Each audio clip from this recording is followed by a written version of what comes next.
My psycho neighbors literally have parties at all hours of the night, and despite the fact that I've talked to them and tried to complain about them, nothing ever seems to change. So I got some revenge by gassing their entire house with some fart spray in a fantastic act of revenge of getting them to quiet down and finally shut up. Here's how I did it. Years ago, I moved into a new apartment this summer after COVID lockdown started, so like maybe summer of 2020. The neighbors across from me, who were just a few feet away, were a quiet couple who I never heard making a noise unless they were coming in and out of their apartment and talking to each other. Well, a month or two later, that couple moved out and a new couple moved in. The girlfriend was a super loud talker who didn't understand the meaning of indoor voice. Her speaking voice was so loud that I could hear everything she was saying while I was in my bedroom with the door closed. Like, it was ridiculous. Everything about her was obnoxious. She had an annoying laugh, overly extroverted, always talked to people while on speakerphone, and was constantly using her Alexa for some of the most stupidest things. And her boyfriend was a typical dude frat bro type of guy who loved burping really loudly all the time like a 9-year-old. Well, since moving in, they hosted a bunch of parties in their apartment, and we're talking like every month or so on the weekends. This means that the COVID vaccine didn't exist yet for 9 more months, all while they kept throwing parties in the middle of this. Everyone was paranoid of catching it and getting critically sick or even passing away. But not this couple and their basic friends. They literally didn't care. And I even later learned that the girlfriend worked in medical sales, so that kind of tracked as well. Their parties would last from like 8 o'clock p.m. until 3 in the morning every single time. And of course I didn't get any sleep. I would lie in bed hearing bumping music, crowd chatter, and every single word the girlfriend said. Now, talking to them was unproductive, management was completely toothless, and one time this stupid couple came back from a night of drinking and returned with their friends and held a house party from 3 in the morning until 9 in the morning. And it's like, dude, what are you doing? Like, who does that? Well, at this point I had had enough, and it's here that my revenge came into play. While one of their parties were raging, I came out and sprayed liquid butt under their apartment door and then went right back into my apartment. Then suddenly, for some weird reason, the loud chatter turned very quiet. It eventually became loud again, so I did it again. And just like clockwork, it got much quieter. I even started to hear some people leave, and they even loudly wondered if somebody had crapped themselves. The party eventually died out and I enjoyed a quiet evening with no noise, because this was the final straw and I didn't want to deal with them any longer. Okay, dude, I love this because I've never thought about doing this. I've had crappy neighbors before where they just make all kinds of noise, but I've never even considered spraying fart spray of some kind just to get back at them. Like, I don't know about you, but if I was at a party and I started smelling like liquid butt all over the place, I would be the first person to be like, oh yeah, somebody crapped themselves. I am out of here. So yeah, this is some fantastic revenge. I love what you did, and I think this really was a good way to get them to shut up, because having a party from 3 o'clock in the morning until 9 o'clock in the morning is not only insane, but it's also incredibly inconsiderate. If you like Am I the Jerk, you're probably going to love Am I the Genius. Check it out, link down below in the description. Also, go to amithejerk.com/submit if you would like to submit your own stories.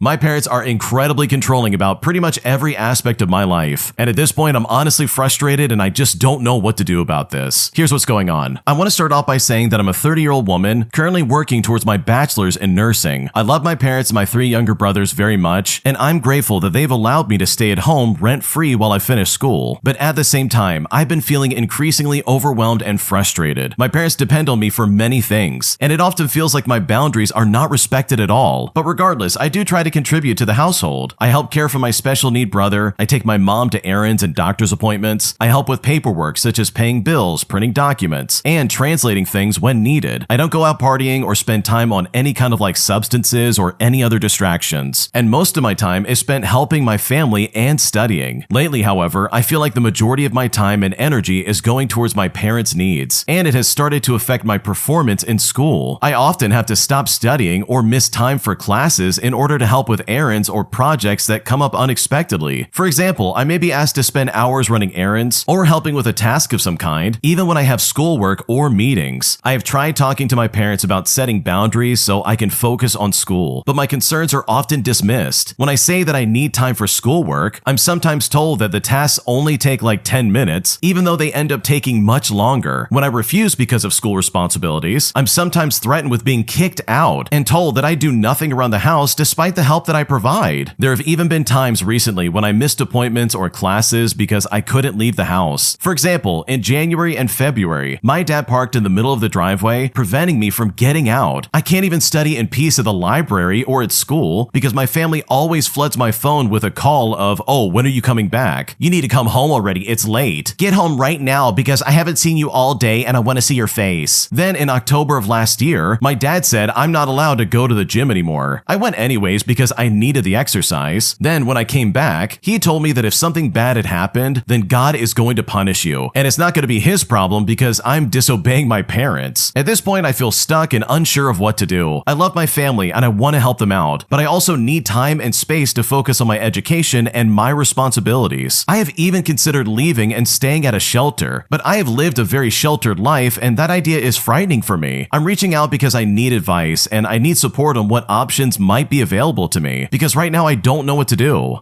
Okay, in my opinion, I think it might be time to try to look into moving out or find something that you can do to make money and save up and leave. Because yeah, this doesn't sound like a good environment. At this rate, you might as well not even go to school because they will probably stop you from becoming a nurse in the first place. And that really sucks because I think you've got it right. You should be allowed to go to the gym or stay out late or do whatever you want. You're 30 years old and they don't own your life. Your dad can't tell you not to go to the gym. You don't have to help your mom out all the time. And you don't have to be there just because they haven't seen you all day. No, I don't think so. So if I was in your shoes, I would probably start that process sooner than later because I would not want to deal with this on a daily basis, especially moving forward with my life. Good Lord, give me a break. That sounds incredibly obnoxious and I definitely would not want to deal with that. Am I the jerk for taking back something that I loaned to a coworker who quite literally refused to return it? Because after the fact, she tried to make it sound like I demanded my property back and that I made her uncomfortable, even though she refused to give it back to me for over a month, which has kind of put me in a weird position at work because right now I don't know what to do. Here's what's going on. So about 2 months ago, a coworker of mine asked if she could borrow my portable power station. We had a big storm predicted in the area, and she said her apartment loses power pretty easily. I felt bad and I told her that she could borrow it for the weekend. Well, the storm passed and everything was fine, but she never brought it back. At first, I assumed that she maybe forgot or something like that. So I casually reminded her at work the next week, and she said she'd bring it in the next day. Well, she didn't. Then over the next few weeks, I asked her a few more times, and each time there was always some excuse. Maybe she forgot it at home, or she was busy, or she said she'd bring it tomorrow, etc. After about a month of this, I started getting a little frustrated. It wasn't cheap, and I only lent it to her because she said she needed it temporarily. But last week, I found out from another coworker that she had actually taken it on a camping trip and had been using it regularly. And that really annoyed me because it felt like she had no intention of returning it. Yesterday, I stopped by her desk and I asked for it again, and she said that she'd try to remember. Well, I then told her that I could just stop by her place after work and pick it up so that she didn't have to worry about bringing it back. She then reluctantly gave me her address, and when I got there, she tried to say that she was still using it and asked if she could just keep it for another week. But at that point, I just said I really needed it back, and I just took it with me. Well, today at work, she told a few people that I showed up at her house and demanded my property back, and that it made her uncomfortable. A couple coworkers say that I should have just waited a little longer to avoid making things awkward. But from my perspective, I already waited a month, and I asked several times. So now I'm kind of wondering, am I the jerk for going to get my own property back after she kept putting off returning it? Because right now I really just don't know what to do.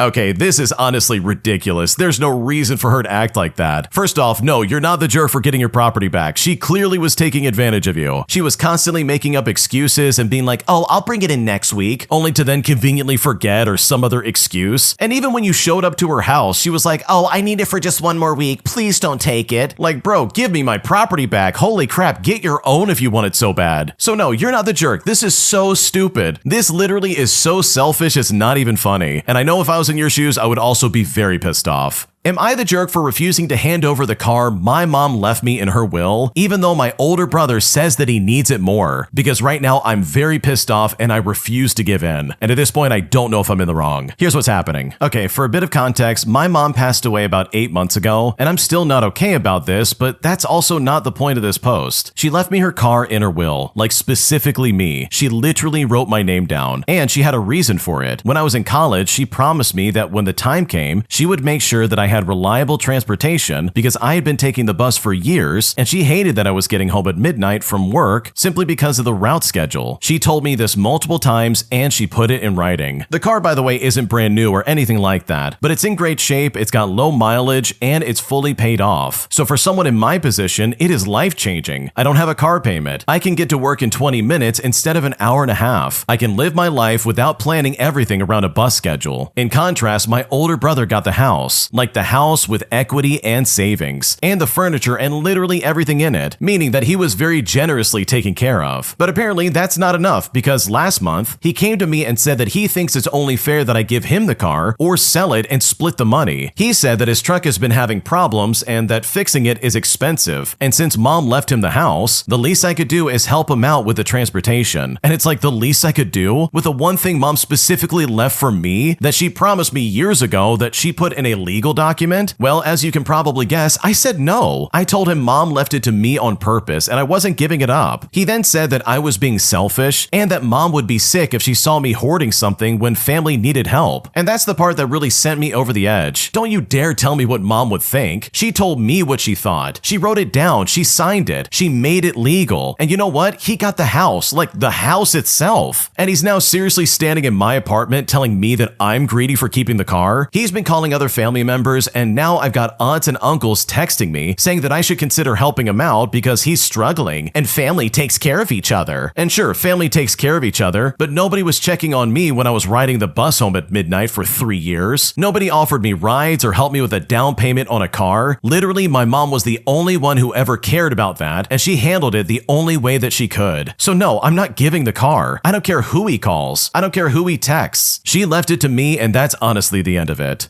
Okay, good for you for standing on business. Your brother is so selfish. This guy got the house, the savings, the equity, and he's trying to be like, you need to take care of me. Mom would be really sick to her stomach if you didn't hand over that car. Like, no, she wouldn't. She would be like, oh, good, you have the car. Don't give it up. It's yours to use as you please. You really need it. Like, this guy's an idiot for trying to be like, wow, you really need to help family out. Meanwhile, no one was helping you out. Like, literally, no one in your family was helping out when you were struggling. So for anyone to be like, wow, you really need to help your brother out. Like, that is so backwards because this guy got everything out of this scenario. So no, you're not the jerk, your brother is selfish, and honestly, so is the rest of your family, because they've got their priorities mixed up if they think you're the one with the problem here. Am I the jerk for telling my parents that I'm not coming home for the holidays because they keep making me babysit every time I show up? Here's what's happening. To start things out, I'm the oldest in my family. I'm 24 years old and I moved out like 2 years ago for work. My parents still live in my hometown with my younger siblings and a bunch of little cousins that always show up during the holidays. Every time there's a big family thing like Christmas or New Year's, I go home to visit. Well, at least I used to. The problem is, every single time I go home, I somehow end up being the free babysitter. Like the moment I walk in the door, my mom will say stuff like, hey, can you watch the kids for a bit? And a bit turns into hours at a time. Last Christmas, I barely even got to sit down and eat. I was chasing toddlers around, helping them in the bathroom, stopping them from breaking stuff. Meanwhile, all the other adults were just chilling, eating, and talking and drinking. At one point, I asked my aunt if she could watch her own kid for a bit because I wanted to sit down. And she just laughed and said, you're young, you have the energy. And I was honestly kind of annoyed, but I just let it go. Then during New Year's, it happened again. The exact same thing. The second the kids start running around, everybody looks at me like I'm the daycare worker. I tried saying that I wanted to relax too, but my mom said something like, oh, come on, you're the oldest. You need to help the family out. Well, after that, I told them that on the next holiday, I'm probably just staying in my city and celebrating with my friends. My mom then got really upset and said that family time is important and that I'm being really selfish. Meanwhile, my dad said that it's not a big deal and that I need to just watch the kids for a few hours. But it's never just a few hours. It's basically the whole night every single time. And now my mom keeps texting me saying that the family will be disappointed if I don't come home this year. I love my family, but I also don't want to spend every holiday running after kids while everyone else relaxes. So yeah, now I'm kind of wondering if I'm being dramatic about this because I am very pissed off and I don't know what to do.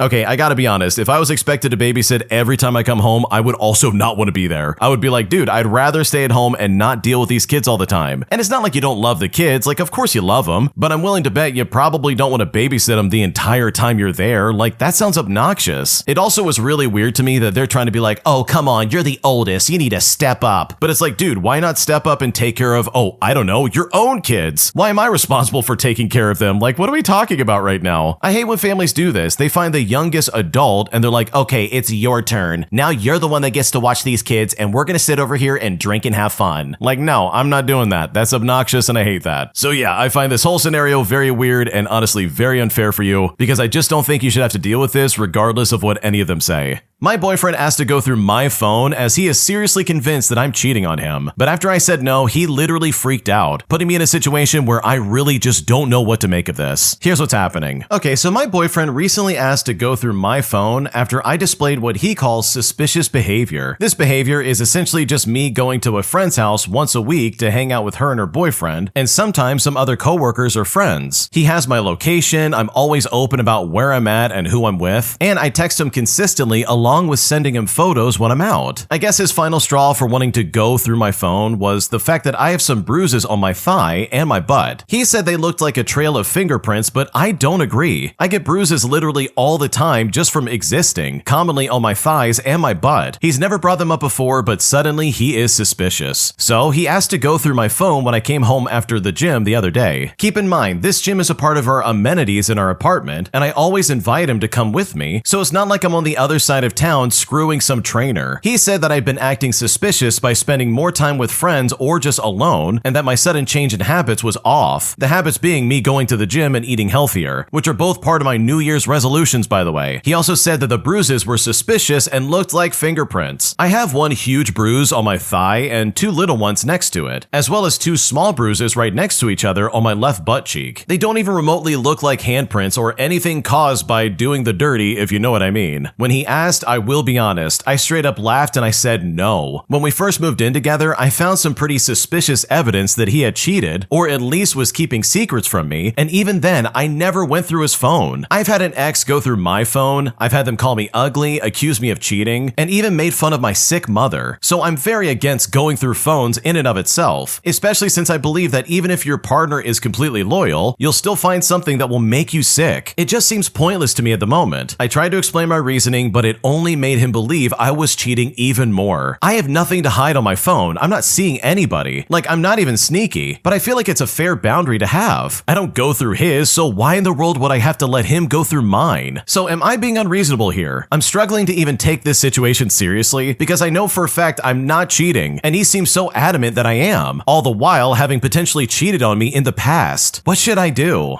Okay, a really important detail that I missed initially going through this is that the boyfriend in this story is over 12 years older than the original poster. And holy crap, that just screams sketchy in my opinion. This guy is super controlling, he's trying to be like, wait, you're cheating on me. Meanwhile, you're sitting on evidence that he cheated on you? Like, dude, what are you doing? If you know this guy cheated on you, why would you stick with him? So seriously, I really don't think this is a good fit for you. I think you can do way better than this guy. And the fact that he's acting like this is incredibly sketchy. And I know for a fact if I was in your shoes, I would probably be getting out of this relationship and going with literally anybody else. Am I the jerk for not wanting to cook dinner anymore? Simply because my boyfriend's parents, who we live with, as well as all of the nieces and nephews that come over every night, are constantly cleaning out my fridge, putting me in a situation where I literally can't even feed my own kids. Here's what's happening. Okay, for a bit of context and just some backstory, me and my boyfriend and our 10-year-old daughter and 6-month-old son all live with my boyfriend's parents. Our history is kind of complicated. We dated a bit a few years ago, but in late 2024, we decided to really give it a shot this time around and try to be together. At the time, we only had our daughter, and shortly after getting back together, I get pregnant. His parents also let us move in with them rent-free so that we could save up for our own place. Well, when I was about 5 months pregnant, I lost my job. Then he loses his job a few months later, so getting our own place got pushed back. We get food stamps, and we're both working again eventually, and are currently looking for a place. So before anyone says, well, why don't you guys just move out? Listen, we are actively trying to do that right now. Anyways, my boyfriend's mom picks up her other grandkids from school Monday through Friday. There are 2 15-year-old boys, an 11-year-old, and a 2-year-old who she picks up from her other grandma's house as well. She usually makes dinner pretty much every day, Monday through Friday, for everybody, including the kids' parents, so that's like 6 extra people who are eating with us. When I get my food stamps, I buy snacks and drinks with the kids in mind. We're talking stuff like a big bag of chips, like 40 packs of juice, some cookies, fruit, etc. All I ask is that my daughter get her fair share of everything that I buy, which doesn't always happen. They'll I'll open up a bag of chips and finish it in one sitting without even offering my daughter any, and it's like, okay, whatever. I know they're just hungry after school. Or when I buy beef or chicken, my boyfriend's mother will use it to make dinner. When I do make dinner when they come over, I have to buy double of what I would usually buy. We used to always have leftovers for the next night before they started coming over, so before, 1 pound of ground beef would last like 2 days, but now 2 pounds of ground beef only last a night. I talked to my boyfriend about this, and I told him that I'm stressed about food. I just started work last week, so at the time when I brought this up, we only had his income to live off of. Well, when I said this, he got kind of defensive, and we had an argument about it, but said that he would talk to his mom about it. He spoke to her in Spanish, and I don't speak Spanish, so I didn't understand everything that he told her, but it sounded like he went about it the wrong way, because she ended up getting upset and yelling in English. She basically shouted that whatever's in the fridge is for everyone, and she must have told her other son what was said because they all started treating me different after that. When my boyfriend's niece would ask for something in the fridge that I bought, I always say yes, but her dad would like make a comment and say, oh, she says yes, but you know she doesn't really want to share. So now I feel like everyone thinks I'm a greedy jerk just because I'm worried about having enough food to feed my kids every month. So I need to ask, like, am I the jerk? How should I handle this? I feel so awkward around them every time they come around, and they come around like 5 or sometimes 6 days a week. What should I do?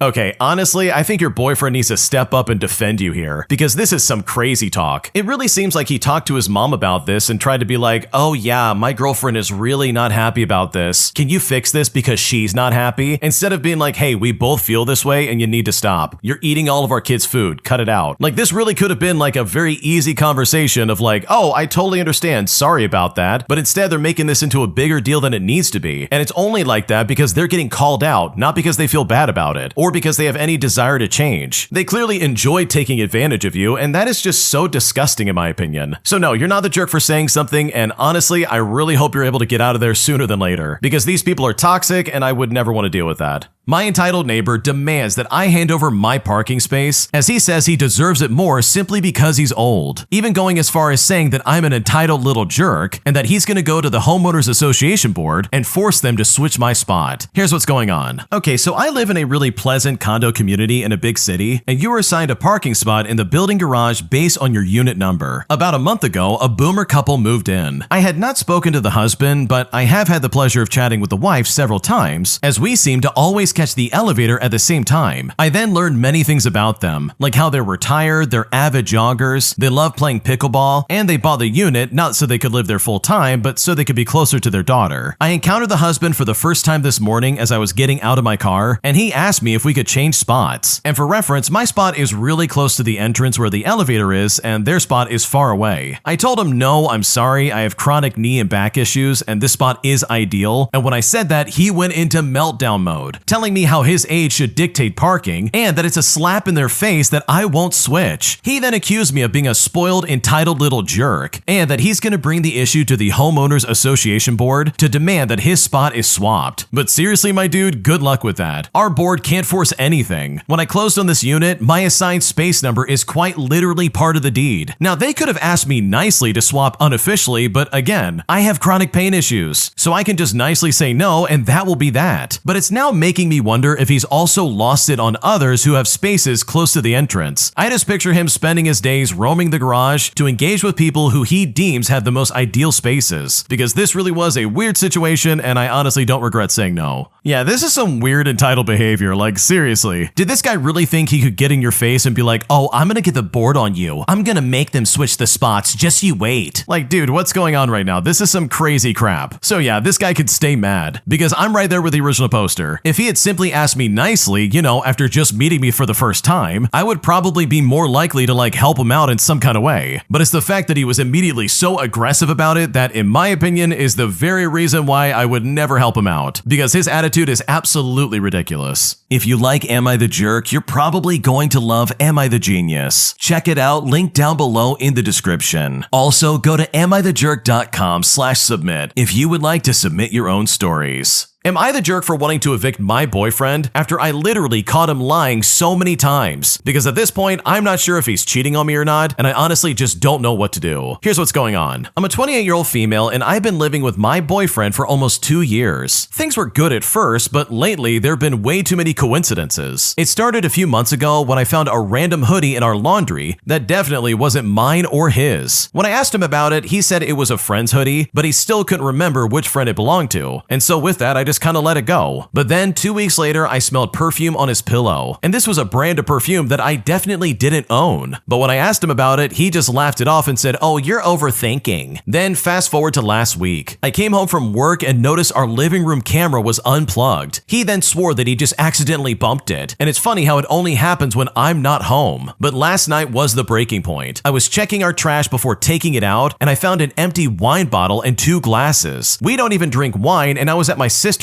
all weekend. When I confronted him, he snapped, saying that I'm spying on him and trying to control him. And it was here that I told him that I want him to move out. He said that if I do that, I'd be throwing away a good relationship over my paranoia. His mom even texted me this morning telling me to stop making up stories. And I'm honestly just so exhausted. So am I the jerk for giving him an ultimatum to leave? Because right now I really don't know what to do. Oh man, in case it's not totally clear to you, yes, your boyfriend is 100% cheating on you. This guy's unplugging the camera to the front room. He's got other women's perfume on his pillow. This guy's got hoodies that belongs to a friend that he just can't identify. Like, I'm sorry, this guy is literally racking up red flags left and right. So no, you're not the jerk for telling him to get out. He's clearly cheating on you, and he's absolutely gaslighting you in the process. And I know if I was in your shoes, I would trust my gut and I would get that loser out of my life. My entitled neighbor keeps blasting her radio at 6 o'clock in the morning every time she wakes up, disturbing my peace in a way that has caused me to complain multiple times. But after she refused to listen to me and be a reasonable human being, I decided to get nasty by getting some petty revenge, where I literally rented a device so that I could jam her radio, resulting in her eventually stopping. Here's how I did it. A number of years ago, I lived in Montreal in a rather thin-walled apartment. My neighbor's kitchen was against my bedroom, and at some point, the absolute delight of a human being started turning her radio on shortly before 6 o'clock in the morning. Now, I tried to talk to her, and I asked her to simply move it away from the shared wall or to not use it. And as you can probably guess, there was no change in their behavior. I then sent a registered letter to the landlord asking for some action to be taken, but again, nothing changed. Now, at the time, I was studying electrical engineering, and I was learning about how radios worked. Internally to the radio, whatever frequency you're listening to gets converted to what is known as an intermediate frequency, and then the rest of the circuitry amplifies and filters this one frequency. Now, I had underused frequency generators at work, so I asked if I could borrow one for a bit. I got a few strange looks and questions, but ultimately, I got permission to borrow one for a few weeks. I then set it up in my bedroom, did the basic settings for an unmodulated frequency, matching the intermediate frequency for the neighbor's radio. I then jammed a rudimentary antenna in the back, and then I went right to bed. Well, when I was woken up by the neighbor's radio, instead of just jamming in earplugs and trying to go back to sleep, I jumped up and switched on the frequency generator, and then suddenly there was silence from my neighbor's radio. I then modulated my signal to an extremely annoying tone, but my earplugs filtered all of it out. Now, knowing that this could interfere with others and also be illegal, I tested it against my own radio, which was about 5 meters away, and it wasn't impacted at all. Now, did it have better shielding against my attack, or was it just the distance? But honestly, I don't really care, because my neighbor stopped using her radio, and I returned the frequency generator after a couple of weeks. So I will happily take that win any day of the week. Oh man, this is hilarious in my opinion. This guy literally broke the law because he was like, "Oh, you want to be loud? Cool, I'm gonna jam your radio." Like, my man's probably committing a war crime of some kind. Like, seriously, what's going on right now? So yeah, good for you for finally getting some peace and quiet, because this neighbor was being incredibly obnoxious. My entitled friend literally drops me as a friend and ghosts me after I refuse to give her my Disney Plus login information, leaving me baffled as to what our friendship actually meant in the first place. Here's how it went down. Okay, so this happened a few years ago, and at the time I never clocked it as entitled behavior, but man, I wish I did. And to start out, yes, I know I was naive, but please go easy on me. I was a lonely girl doing online university. Now, I had a friend in university during COVID, and we would chat all the time, and totally would not do our online tests together or anything like that, even though we definitely did. For the most part, the friendship was equal with give and take until it came to when she mentioned a show that she wanted to watch on Amazon Prime Video. I had an account and she didn't have one, so I gave her my login information so she could use it for that show. no. After a bit, we didn't talk as much as before since she graduated earlier than I did. And on top of that, we didn't really have any classes together anymore either. But after a few months of not talking much at all, she asked me if I still had my Disney Plus account, and I said yes. And it was here that she proceeded to ask for my login information, to which I literally just said no. I mean, I already gave you my Amazon Prime login information for free. She said that didn't have the show that she wanted to watch, and she really wanted my Disney Plus login, to which I said I just wasn't comfortable giving that out for free, and even offered to split the cost of the account with her because mine was going to expire, and I didn't know if I wanted to renew it. Well, after I didn't give her my login information, she literally ghosted me right then and there. And before anyone might ask, yes, I did change my Amazon Prime login information, because there's no way I'm gonna let anyone log in and use that, especially if they're gonna treat me like this. Oh, that sucks so much. I hate that kind of situation. You've got this friend that you think is cool, but then they show their true colors the second they don't get what they want. So yeah, this is definitely a lesson learned, because there's no way I would ever give out my info like that, especially for someone who clearly has no interest in ever helping you in any way, shape, or form. Am I the jerk for getting my colleague in trouble after he started calling me his work wife? Because despite the fact that I tried to explain this to him in a private setting, he still refused to get the point, forcing me to go to his boss and put him in his place. Here's what happened. Some time ago, I was assigned by my European-based employer to work on a project at a US location. I'm a 29-year-old female, and part of my assignment was training a new hire within my special area of expertise. This new guy is about 10 years older than me and is hired for a management position. However, he is in no way my superior, as I take on more of a consulting role with the local team. Well, I noticed straight away that he is very outgoing and sociable, joking around a lot with his colleagues, which is quite different from the men I'm used to, as I come from a northeastern European country where the male stereotype can only be described as silent. He immediately took an interest in me and started jokingly flirting and complimenting my looks. Now, this made me uncomfortable since we are both married, and I felt it was very inappropriate. It also made me feel like he was not respecting me professionally. He would make comments like, "You look so cute when you're serious," and he would say this in such a way where it would interrupt my training sessions with him. The assignment itself was a big deal to me, and I wanted nothing more than to exceed expectations, which is why I was reluctant to bring this up and create drama. I tried ignoring his behavior, but the last straw for me was when he started calling me his work wife openly in the office. Now, I understand this term is used in a joking manner in the United States office culture, but we absolutely do not have anything similar to that in my home country. And if word would get around back home about this, I would have to explain to my husband why some random man decided to call me his wife. So to avoid this, I decided I need to put an end to the casual flirting and jokes from this man. I sat him down one-on-one, and I told him in short that he has got to stop calling me his work wife. He seemed like he understood, but I was maybe being too nice or vague in my approach towards him, because he acted no different the following days. And this made me frustrated, as I felt I now have to either go to my boss, which is also his boss, and risk this reflecting badly on my assignment, or risk conflict in my marriage. I ultimately decided that my marriage is more important than my job, and I told my boss about my issue. Now, luckily, my boss took me seriously and told me that he would handle it and to stop worrying about it. I'm not sure what went down after this, but the flirting and the compliments from my colleagues abruptly stopped. And you know what? I was relieved, but I also felt that my colleague acted very cold towards me after all of this went down. I still successfully finished my training sessions with him and the assignment, and I relocated back home. Now, in retrospect, I'm wondering if I overreacted due to the cultural differences between the United States and my home country. Maybe what my colleague was doing was just normal social interaction, and I somehow acted like a complete jerk, getting him in trouble with our boss for merely joking. So seriously, am I the jerk in this situation? Because right now, I'm not sure if I'm in the wrong. No, you are definitely not the jerk. This is so unprofessional. I know it might seem like, oh yeah, this is common in workplace culture, but no, this is creepy across the board. There's never a situation where calling someone your work wife or your work husband is ever going to result in anything good. If anything, it's kind of like them saying, oh yeah, I've got a crush on this person, and I probably would do something with them if I wasn't married. Like, it's a weird look, it makes things weird in the office, and it is not okay in my opinion. And sure, maybe you have different dynamics at your office and you're like, oh yeah, we do this all the time, that's my work wife or my work husband. But in my opinion, I think it's weird, I think it's towing the line, and it absolutely is gonna cause drama. So no, you're definitely not the jerk for shutting this down. He was making creepy, unprofessional comments towards you, and you did not have to deal with that.